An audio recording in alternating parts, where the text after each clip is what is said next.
Jeff Wagg. I'm the host of Built to Go, a van life podcast. And, of course, this channel. I guess I should make some breakfast, huh?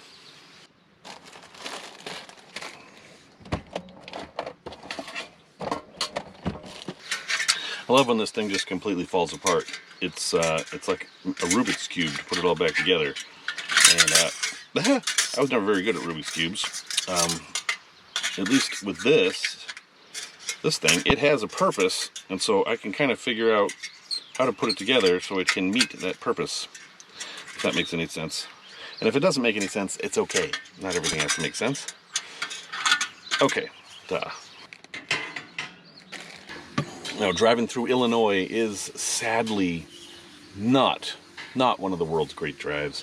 When you get south of Chicago, things get very flat, very open. As much as I find every place interesting in its own way, I have to admit that driving through central Illinois is really low on my list. And of course, living in Chicago, I have to do it fairly often. But what's nice is that there is pot of gold at the end of the rainbow, so to speak. As you get towards southern Illinois, things start to get a little bit more rolly, and then trees start to appear, and then interesting rock formations. And by the time you get to the border with Kentucky, things are really interesting. And that doesn't stop all the way down to the coast. Things get super fun as far as I'm concerned. Driving, you get to go up and down hills and around corners, and it's a relief, actually. Well, people complain about Iowa that way, saying that, oh, Iowa's boring. I think I'm cooking my tangerine. But that is not what I find, at least compared to Illinois. When I'm driving west, when I get to Iowa, that's kind of a moment of relief as well. I'm like, oh, wow, things are pretty again. Those rolling hills. And once you get out by the Amanas, which is a whole other story. I thought Amana was a company that made appliances. I didn't realize it was a utopian cult. But yeah, if you get out that far, it gets really pretty. So I grew up in New England, where there really aren't any boring drives. Now, there are. All drives are boring if you're not interested in driving. But for somebody who likes driving and likes being out there, New England is just full of interesting drives. And I think I'm equating being interesting with being varied. It's not the same thing over and over again. I think that's what really matters. I forgot my tongs. I have to share a little funny story with you. You know, YouTube comments have historically been one of the worst places in the world to experience social media. And although I have to say it's gotten a lot better than it was, say, 10 years ago. And I've gotten the loveliest, nicest comments on YouTube. So if you're watching this and you left me a nice comment, thank you very much. I really do appreciate that. It's very nice. But I did get a comment, and you can go find it. It's on my my van tour video, where somebody accused me of being a part-timer, which is a strange accusation because I've never said that I was anything but. I am a part-timer. I'm not ashamed of that. It's different than being a full-timer, but there's nothing wrong with it. And he said that my build wasn't going to last because IKEA stuff falls apart instantly, and, well, here I am, year 2, and it's working just fine. And then he called my build a girly build. It's a girly build. Next year, build a, I forget what he said. He's next year, build a more manly build, or burly, or something like that. I'm thinking, a girly build? Is that an insult? I don't think it is. I think I'm going to take that as a compliment, because the nicest builds I've seen have often been built by women, and there's certainly nothing wrong with being girly. I mean, maybe he doesn't like my flowers. I don't know. I like my flowers. It's my van. You can go build your own van with whatever manly stuff you want in there. I don't even know what that would be. Axe body spray posters, or I don't know. But dude, you do you. I'm going to do me. And when I build my van next year, my new van that I haven't figured out what I'm going to do yet, it's going to be a girly build too.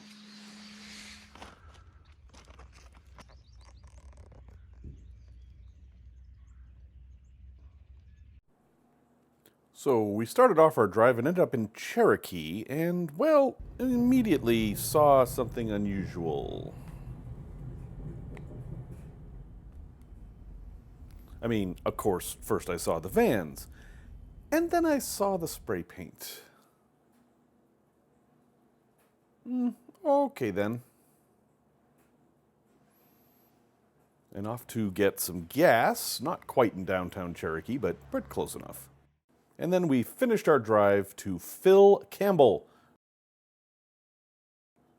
I did stop at a Piggly Wiggly, which was the neatest store I have been in a long time. In fact, I complimented the staff.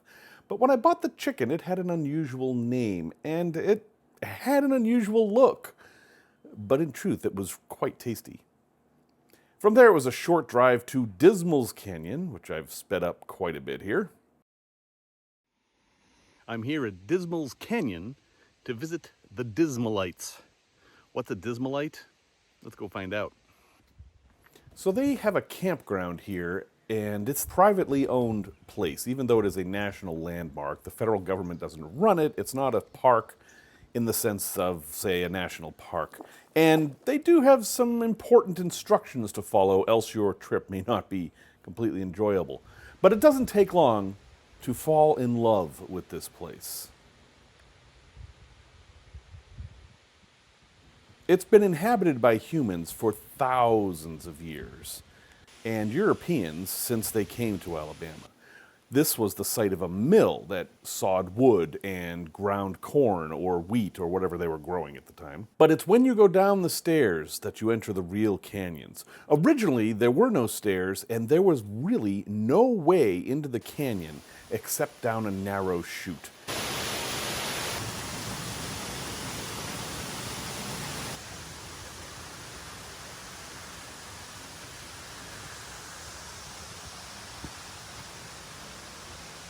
Phantom Falls is a place where you can hear a waterfall, but you can't see it. And in fact, what you're hearing is the echo of another waterfall coming through the rocks.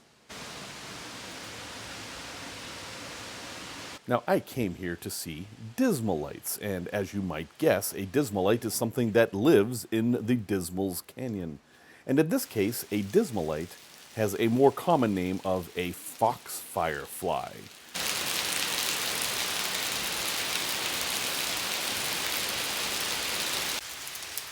This was made by the Girl Scouts for drinking water.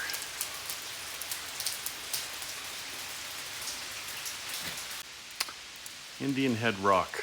Supposedly, only the pure can see the Indian head in the rock.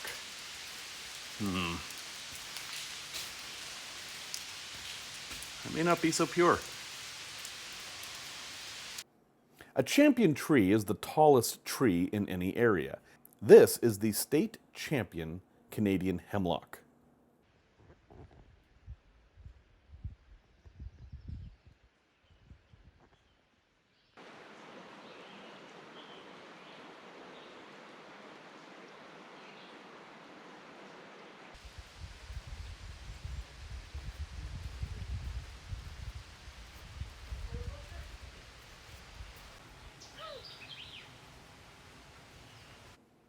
Turns out that there are never any snakes there.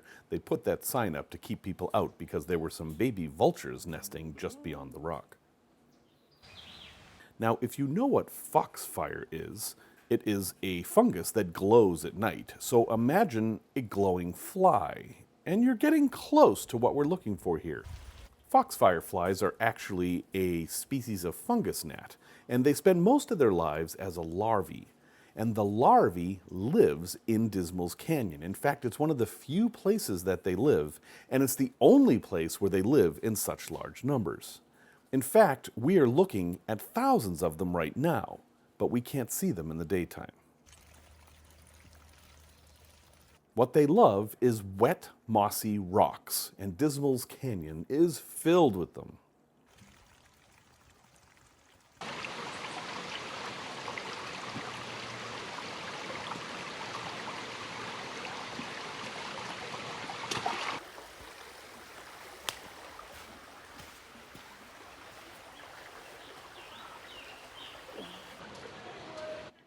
Were we to film this at night with very special equipment, which I do not have, what we would see would be a galaxy of light.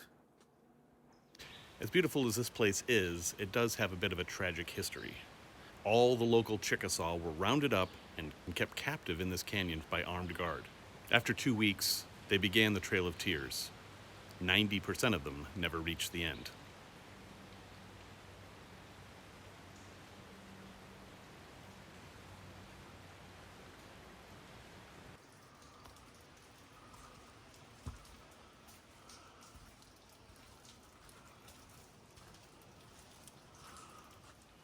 So why is it called Dismals Canyon? Well, note there's an S on there, Dismals. That's a possessive. When the Scotch-Irish came to the area, they had trouble pronouncing Indian names.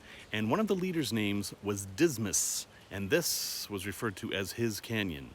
Dismals Canyon didn't trip off the tongue, and over time it became Dismals Canyon, and thus it is today. There's nothing dismal here, except maybe a little bit of the history.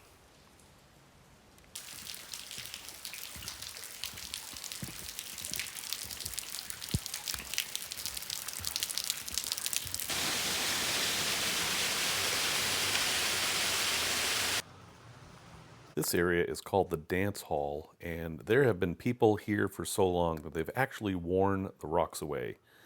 And of course, some of the more recent visitors have worn the rocks away in a different way, although some of these inscriptions go back well over 100 years.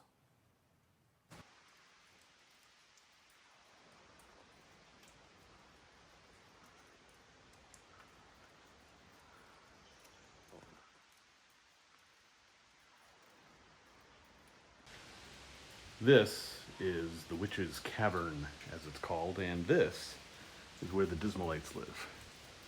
Now, I don't see any during the daytime, which is hardly surprising. But somewhere in here,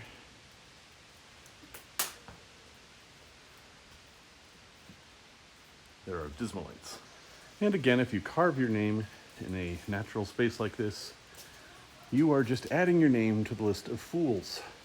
Got that, Cody and Reese and Anna.